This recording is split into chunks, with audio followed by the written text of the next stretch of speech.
Subukan mong magbenta nito. Oo, ng 13 pieces lang kada araw. Tapos wag mo gastos yung kita.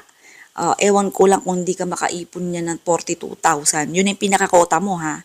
So, ayan yung nilagay ko. Malamig yan na 2-in-1 cream masala.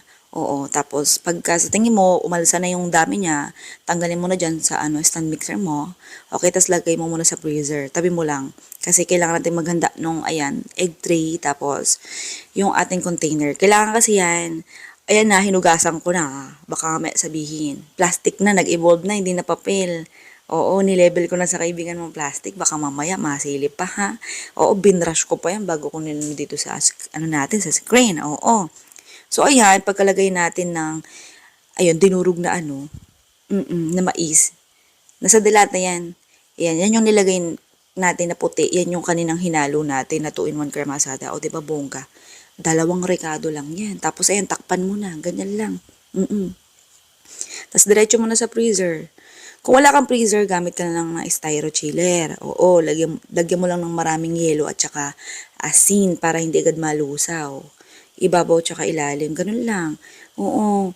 Gawa-gawa ng paraan. Kaya mo yan. O kaya makilagay ka sa kapitbahay tapos pag kinuha mo na, naubos na nila. Charot lang. Okay. Ganyan na siya kadali. Sobrang dali lang. Oo, sobrang bongga. Tapos pag ganito lang siya tanggalin sa pinaka-molder, yan, pupush mo lang yung pinakatuktok, tapos pwede mo nang tanggalin yung takip. O, diba, bongga? Upside down yan. Oo. Pagka matigas na, babalik ta rin mo ganun, para ka nagprito. Charot. Okay, diba yung anak ko, di makain. Yan, ganyan lang, pakita ko lang ulit sa inyo.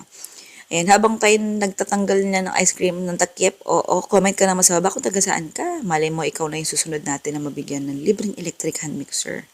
Oo, ayan, di ba? Ganda, kumikinang-kinang pa. It's a sign na kailangan mo nang ibenta yan sa kapitbahay mo. Huwag puro chismis. Pagbentahan mo rin, pakinabangan mo yung pagiging chismosa mo. Oo.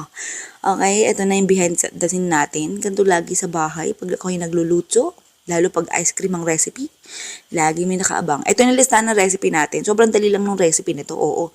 Bale sa costing, uunawain mo lang siyang maigi, kailangan marunong ka mag-compute, oo, para malaman mo kung bakit nga ba pwede kang kumita ng 42,000 o higit pa.